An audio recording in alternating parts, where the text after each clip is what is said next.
Shalom, selamat bertemu kembali di acara ibadah kita pada saat ini. Kita kembali bersyukur pada Tuhan atas kesempatan yang indah ya, untuk dapat bersama-sama berada di acara di mana kita dapat bersama-sama mempelajari firman Tuhan dengan mempelajari pelajaran sekolah Sabat. Untuk memulaikan acara ini, mari kita bersatu di dalam doa.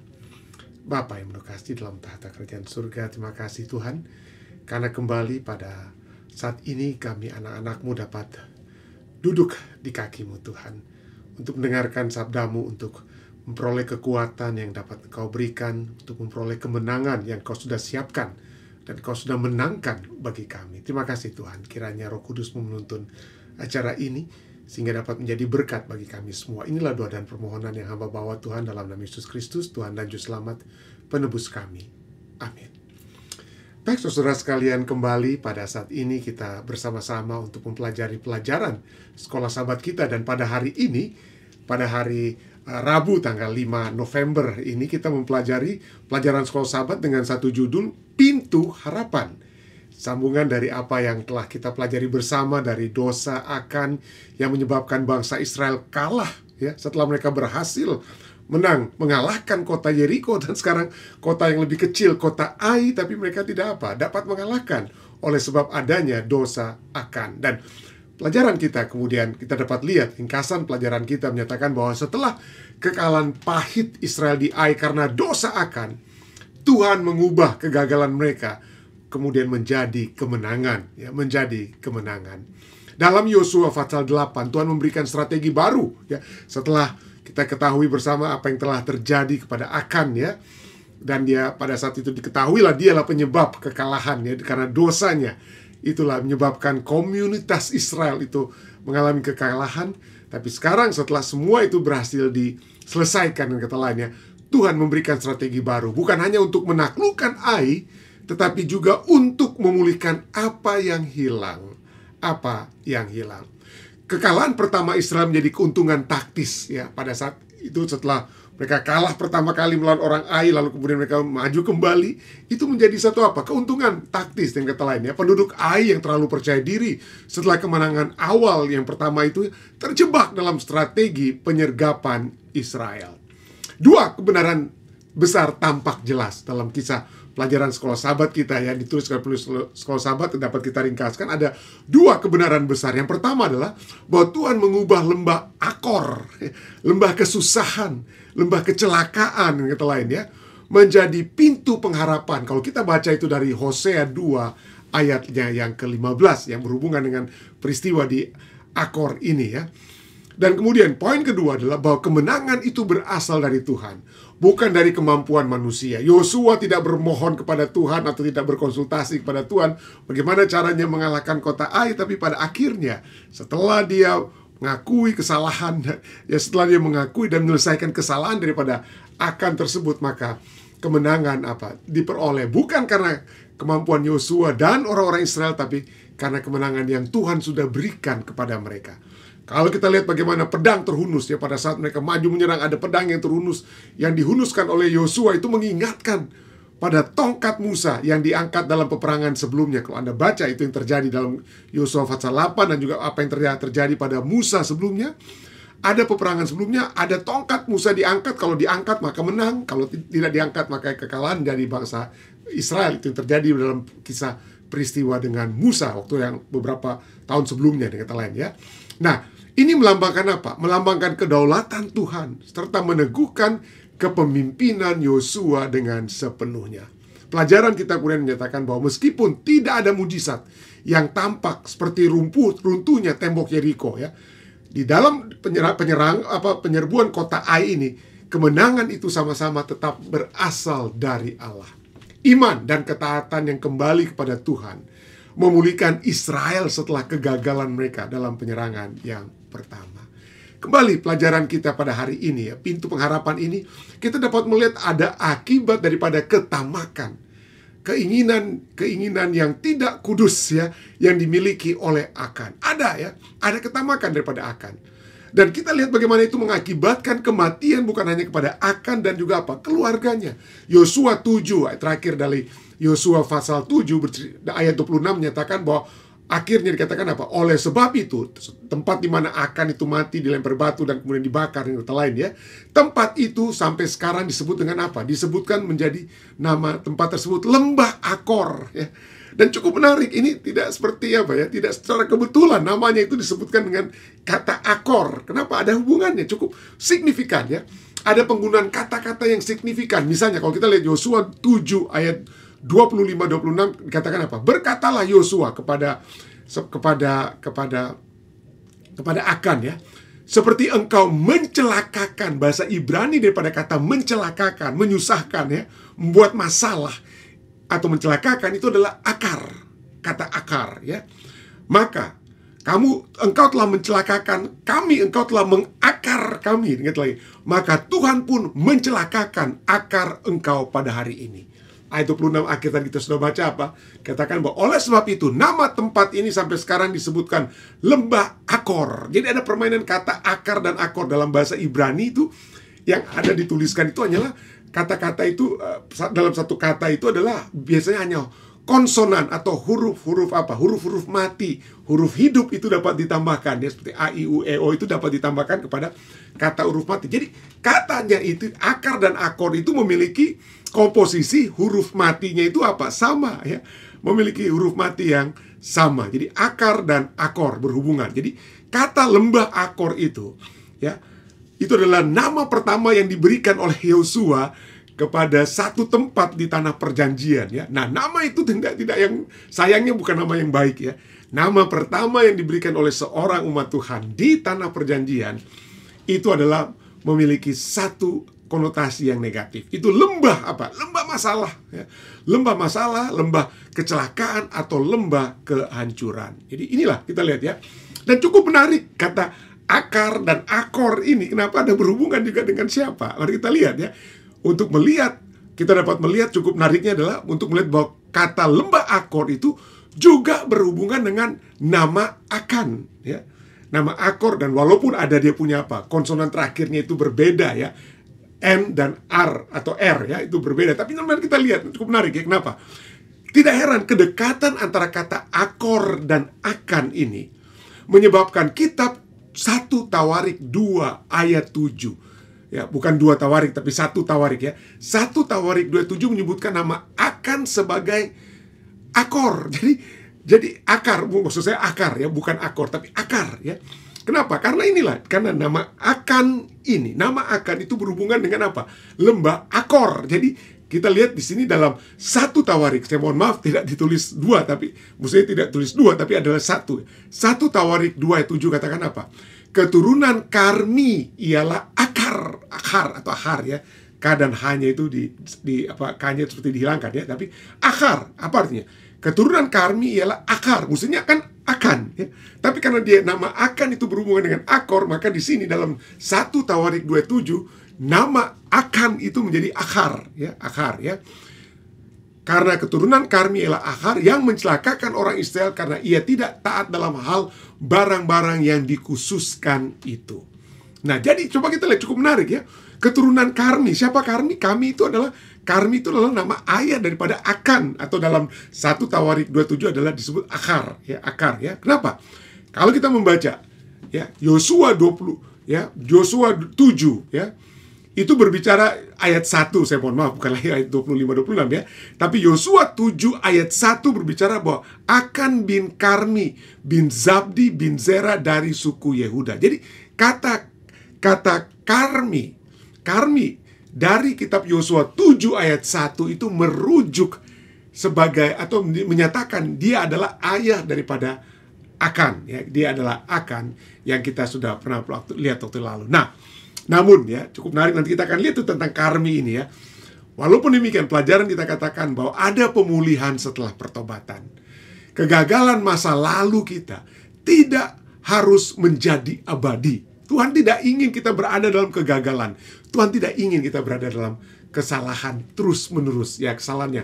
Tuhan ingin kita berbalik dan bertobat. Kata lain ya, Tuhan ingin agar kita berbalik dan bertobat. Nah, itulah sebabnya pelajaran kita juga sudah sebutkan, dan mari kita secara lebih masuk kepada apa yang telah dituliskan dalam Hosea 2 ayat 13-22 itu berbicara bahwa Nabi Hosea itu membayangkan suatu hari ketika Allah akan membawa Israel kepada pembaharuan rohani. Dan pada saat pembaharuan rohani itu adalah harapannya adalah adalah kesalahan akan atau akar itu ya, itu akan berubah. Ya, itu akan berubah. Mari kita lihat ya. Lah salah satu bagian dari janji ilahi itu sangat penting. Hosea 2 ayat 14. Hosea 2 ayat 14 katakan apa? Nubuatan Tuhan melalui aku, ya, nubuatan Tuhan pada Nabi Hosea. Aku akan memberikan kepadanya, kepada Israel itu apa? Kebun anggurnya. Aku akan memberikan kebun anggurnya dari sana dan membuat lembah Akor menjadi pintu pengharapan. Jadi lembah Akor, tempat di mana akan atau akar itu ya, itu dibinasakan atau musnah oleh sebab pelanggarannya ya. Maka itu sekarang tempat pelanggaran akan itu akan menjadi apa? Pintu pengharapan. Dan coba kita lihat ya, dikatakan itu diberikan kepada apa? Kebun anggurnya ya, memberikan kepada kebun anggurnya. Nah, kenapa saya katakan cukup menarik kata ini ya? Kenapa? Karena kata kebun anggurnya dalam bahasa Ibrani, dalam bahasa asli Alkitab Perjanjian Lama adalah karameah. Sekali karamea itu ada 3 konsonan yang kan kita lihat itu. Konsonan pertama adalah konsonan K, lalu konsonan kedua adalah R, lalu konsonan ketiga adalah M. Itulah 3 konsonan asli dari kata karamea. K, E, R, lalu apa? M. Nah, ini berhubungan tentu saja dengan siapa? Arti kebun anggur ini berhubungan dengan apa? Nama ayah daripada akan, yaitu Karmi. Kata Karmi itu ada 3 konsonannya ya. K, R, dan apa? K, R, dan M ya. K, R, dan M. Itulah sebabnya ya, kehendak Tuhan adalah pada saat mungkin dengan kata lain boleh dikatakan ya, bahwa akan itu seharusnya dirancangkan oleh ayahnya untuk menjadi kebun anggur ya. Karena nama ayahnya itu berarti ada hubungannya dengan nama ayah daripada akan itu adalah ada hubungannya dengan kebun anggur. Tapi sayang sekali anaknya itu menjadi lembah apa? Lembah kekacauan dengan kata lain ya. Ada berhubungan dengan lembah kekacauan. Tapi rencana Tuhan itu bukan lembah kekacauan, tetapi lembah yang kekacauan itu seharusnya adalah kebun anggur ya, adalah kebun anggur. Nah, disinilah kita lihat kehendak Allah tidaklah kesalahan-kesalahan kita itu menjadi abadi. Dia ingin agar kita menjadi menjadi umat manusia yang sesuai dengan kehendaknya itu yang berbuah. Kebun anggur bukannya apa? Lembah kekacauan atau lembah masalah. Dan sinilah ya, adat pemulihan setelah pertobatan. Keadilan dan kasih Allah terlihat bersama dalam kisah Akan ya. Ada kasih Allah, ada keadilan Allah. Kita sudah lihat bagaimana waktu diberikan kepada Akan untuk bertobat, tapi dia tidak apa? Menerima waktu kasih Allah tersebut. Tapi pada akhirnya keadilan Allah dan kasih itu harus berjalan bersama-sama. Keadilan Allah harus dinyatakan. Ada konsekuensi dari dosa. Ada konsekuensi dosa. Namun Allah dapat menebus dosa. Allah dapat menebus dosa. Dan kekalahan pertama di Ai ini terjadi karena dosa yang tersembunyi. Akan yang menyembunyikan ya, barang-barang yang seharusnya tidak boleh menjadi apa? Bagiannya. Tapi setelah dosa itu dihapuskan, Allah mengubah tempat kekalahan, yaitu Ai ya, kota Ai itu menjadi tempat kemenangan. Dan ini kemudian menjadi satu apa? Kabar berita baik ya. Walaupun bangsa Israel itu kalah pada serangan pertama, tapi kemudian pada serangan kedua, setelah mereka menemukan masalah dan menyelesaikan masalah yang ada di tengah-tengah mereka, maka mereka memiliki kemenangan. Dan itu menjadi satu kesaksian bagi bangsa-bangsa lain tentang Allah yang berdaulat. Allah yang berdaulat. Kalau kita lihat pada saat Yosua diperintahkan untuk kembali menyerang kerajaan atau kota Ai ya, penyerangan yang kedua, apa yang Tuhan katakan kepada Yosua dalam Yosua 8 ayat 1? Tuhan katakan apa? Kemudian berfirmanlah Tuhan kepada Yosua, janganlah takut dan janganlah tawar hati. Kamu memang sudah kalah ya, tapi jangan terus-menerus takut dan tawar hati. Bawalah seluruh tentara dan bersiaplah, majulah ke Ai. Ketahuilah, Tuhan katakan apa? Siapa yang akan memperoleh kemenangan? Ketahuilah, aku serahkan kepadamu raja negeri Ai, rakyatnya, kotanya, dan apa? Negerinya. Aku, Allah yang menyerahkan kepada aku, Allah yang akan menyerahkan. Artinya, pada saat janji ini diberikan, bangsa Israel itu tinggal mengklaim kemenangan yang sudah dimenangkan oleh Tuhan. Dengan kata lain ya, penggunaan kalimat-kalimat ini menyebutkan bahwa kemenangan itu sudah Tuhan miliki, Tuhan tinggal berikan, kita tinggal minta. Tuhan, mana itu kemenangan yang kau sudah peroleh tersebut, berikan itu kepada kami, ya. Jadi dengan kata lain, mereka itu seakan-akan tidak berbuat apa-apa. Mereka tinggal maju saja, dengan kata lain, ya, tinggal maju saja. Dan inilah satu hal yang sering kita lihat di dalam Alkitab pada zaman Raja Yehosafat, ya. Pada zaman Raja Yehosafat, kalau Anda membaca dari kitab 2 Tawarik 20, ya, kisah daripada kota kerajaan Israel di bawah Raja Yehosafat itu diserang, ya, pada saat itu. Dan kemudian Yehosafat minta bantuan kepada Tuhan, bertobat, minta bantuan kepada Tuhan. Apa yang Tuhan katakan dalam 2 Tawarik 20 ayat 17? Tuhan katakan, dalam peperangan ini, ya, setelah Tuhan janjikan untuk mengalahkan musuh-musuh Yehosafat, Tuhan katakan apa? Dalam peperangan ini tidak usah kamu yang bertempur. Kamu tidak perlu bertempur. Tapi cukup menarik apa yang Tuhan katakan kemudian, ya. Bukan kamu yang bertempur, aku yang bertempur. Dengan kata lain Tuhan katakan, ya, tidak usah kamu bertempur, hai Yehuda dan Yerusalem. Tinggallah berdiri di tempatmu. Dengan kata lain, tenang-tenang saja kalian, ya. Dan lihatlah bagaimana Tuhan memberikan kemenangan kepadamu. Janganlah kamu takut dan terkejut. Sama seperti apa yang dikatakan kepada Yosua, ya. Janganlah kamu takut dan gentar. Jangan kamu takut dan terkejut. Majulah besok menghadapi mereka. Tuhan akan menyertai kamu. Jadi kemenangan sudah Tuhan berikan. Yang kita lakukan seakan-akan kita yang berperang. Tapi sesungguhnya kita tidak berperang. Kita hanya tinggal maju. Maju untuk apa? Mengklaim kemenangan. Mengklaim kemenangan yang Tuhan sudah berikan kepada kita. Dan itu yang terjadi pada saat, kalau Anda terus membaca dari 2 Tawarik 20, pada saat bangsa Israel itu maju, mereka melihat bahwa musuh-musuh itu sudah pada mati semua, ya. Jadi mereka tidak lagi bertempur. Mereka boleh dikatakan berdiri tenang-tenang saja. Tuhan yang mengalahkan, Bang. Tapi mereka seakan-akan mereka maju untuk bertempur, tapi sesungguhnya mereka tidak bertempur, tapi kemenangan itu sudah diberikan kepada mereka. Dan ini terjadi karena ada umat-umat Tuhan seperti Yosua, seperti Yehosafat yang berdoa, mengakui dosa-dosa mereka, datang kepada Tuhan. Jadi kita lihat yang dilakukan oleh Yehosafat, yang dilakukan oleh Yosua hanyalah mereka menurut apa yang Tuhan perintahkan. Maju. Walaupun bukan mereka yang berperang, ya. Jadi kemenangan datang melalui ketaatan dan ketergantungan kepada Allah, ya. Di Yeriko, kita lihat, ya. Di Yeriko kemenangan itu datang melalui ketaatan pada perintah yang ajaib, ya. Mujizat tembok yang runtuh hanya dengan suara trompet, yang kita lihat orang-orang yang berteriak. Itu dengan mujizat. Tapi di Ai metodenya berbeda. Di Ai kemenangan itu datang melalui ketaatan pada strategi yang dinyatakan oleh Allah. Ada kelompok yang pertama lalu lari, kemudian kelompok yang kedua masuk dalam kota bakar dan lain sebagainya, akhirnya mengalahkan musuh yang sudah yang menurut strategi yang sudah disampaikan dan dijalankan oleh Yosua. Jadi dengan ada berbagai metode untuk dapat mengklaim kemenangan yang Tuhan sudah siapkan. Tapi poinnya adalah Allah yang memberikan kemenangan, dan Allah bisa bekerja dengan cara yang berbeda, baik melalui mujizat maupun melalui hikmat manusia. Tapi semuanya itu berasal dari Allah. Hikmat manusia, hikmat Yosua, itu Allah yang berikan. Tetapi kuncinya adalah baik Yosua, kita lihat, ya, kemenangannya di Yeriko dan kemenangan kedua, penyerangan kedua di Ai itu terjadi karena adanya penurutan atau ketaatan yang memberikan kemenangan kepada mereka. Itulah sebabnya, ya, kalau kita bisa melihat di sini, ya, kemenangan yang sejati dalam kehidupan kita, kemenangan dalam mengalahkan mungkin kesalahan-kesalahan masa lalu, kemenangan dalam menghadapi tantangan pencobaan kehidupan saat ini, kalau saja kita menurut kehendak Tuhan, kita percaya kepada Tuhan, ya, seperti kepada Yehosafat tadi kita sudah lihat, ya, dalam 2 Tawarik tadi 20, ya.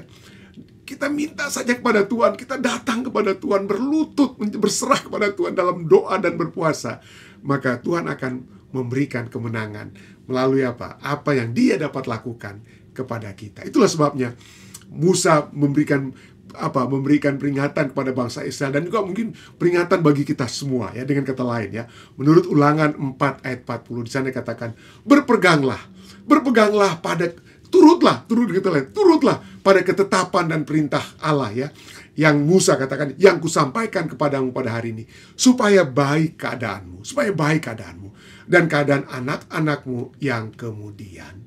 Sini kita lihat bagaimana penurutan itu bukan membawa kita berada dalam penjara atau berada dalam kukungan dan lain sebagainya, ya, seringkali kita lihat.